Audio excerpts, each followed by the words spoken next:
Hi అండి. ఈరోజు మీ ముందుకు మన ఆంధ్ర స్టైల్‌లో అద్దిరిపోయే పచ్చి పులుసుతో అయితే వచ్చేసాను. మా యమ్మ చేసే పచ్చి పులుసు అయితే అసలు వేరే లెవెల్ అండి. అద్భుతం అంటే అద్భుతము. అమృతం లెక్క ఉంటది. అంత బావుంటుంది. రెసిపీలోకి అయితే వెళ్ళిపోదామా? ఇక్కడైతే నేను 2 వంకాయలు మంచిగా వాష్ చేసుకునేసి, దానికి నూనె అనేది పోసుకునేసి ఇలా కాల్చుకునేస్తున్నాను. పచ్చి పచ్చిగా కాకుండా మంచిగా కాల్చుకోవాలి.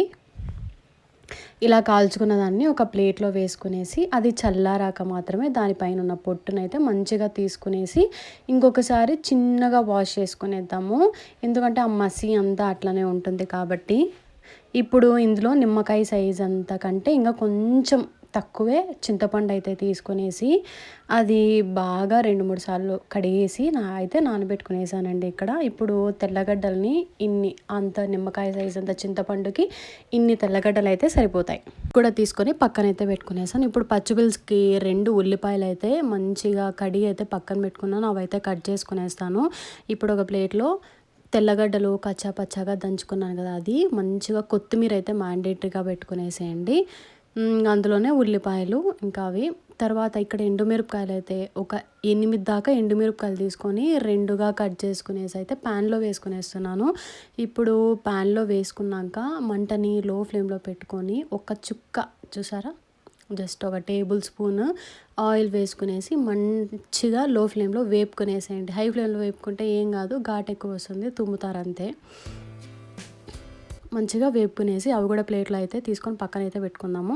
ఇప్పుడు తెల్లగడ్డలు, ఉల్లిపాయలు, మళ్ళీ 2 వంకాయలు మంచిగా కడిగి అయితే పక్కన పెట్టుకున్నాము. దీనికి పచ్చి పులుసుకి కొత్తిమీర అనేది మ్యాండేటరీగా తీసుకోండి. ఎంత ఎక్కువ తీసుకుంటే అంత బాగుంటుంది.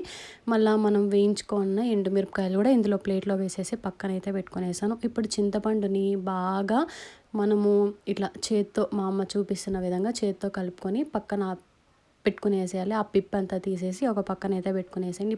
ఇప్పుడు ఎండుమిరపకాయలు మాత్రమే తీసుకునేసి ఆ చింతపండు, ఆ ఎండుమిరపకాయలు బాగా ఎనుపుకొనేసేయండి. చెయ్యి అయితే కొంచెం మండుతుంది తర్వాత, బట్ మాకు అలవాటే అనుకున్న వాళ్ళు మంచిగా ఎనుపుకొనేసేయండి. చూసారా, ఆ పచ్చిమిరపకాయలోని మొత్తం రసము పొడి పొడిగా అయ్యేలాగా బాగా కలుపుకోవాలి.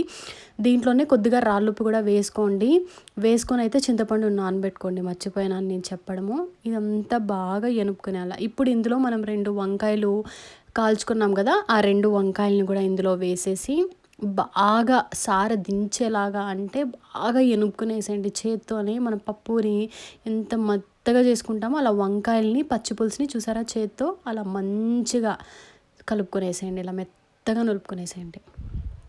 ఇప్పుడు ఇందులోనే అది వెల్లుల్లిపాయలు, తర్వాత తెల్లగడ్డ మనం దంచుకున్నాం కదా కచ్చాపచ్చాగా, అవి కూడా మంచిగా వేసుకుని దాంట్లోని రసము బాగా కిందకి దించేంత వరకు బాగా కలుపుకొనేసేయండి. వీటికి ఉప్పు కారాలు మంచిగా పడితేనే పచ్చిపులుసు అనేది బాగుంటుంది. ఉప్పు పడకపోయినా పచ్చిపులుసు పుల్లగా ఉంటుందని గుర్తు చేసుకోండి. ఇలా మంచిగా కలుపుకొనేసేయాలి చూసారా ఇలా.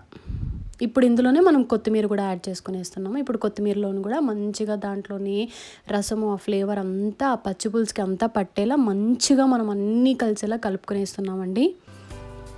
చూసారా ఎంత బాగుందో, చూడ్డానికి అంత బాగుంది, టేస్ట్ ఇంకా మామూలుగా ఉండదు, అంత బాగుంటుంది. ఈ పచ్చి పులుసు సంగట్లోకి అయితే అబ్బా మంచి కాంబినేషన్ అండి. పులుపు కొంచెం తక్కువ అనిపిస్తుంది, సో అందుకు మా అమ్మ కొంచెం పులుపు వేస్తుంది. మీకు పులుపు తక్కువ అనిపిస్తే కొంచెం పులుపు మనం ఆల్రెడీ వేసుకుంటాం కదా, కలుపుకుంటాం కదా, చింతపండుని పక్కన పెట్టుకుంటాము, ఆ చింతపండులో నీళ్ళు వేసుకొనేసి కలుపుకునేయండి.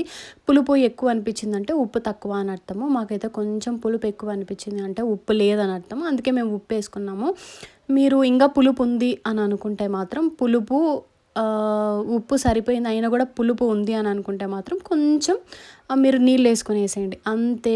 ఎంతో టేస్టీగా ఉండే పచ్చి పులుసు అయితే రెడీ అయిపోయింది. ఖచ్చితంగా రెసిపీని ట్రై చేసి కామెంట్ చేయడం మాత్రం మర్చిపోకండి.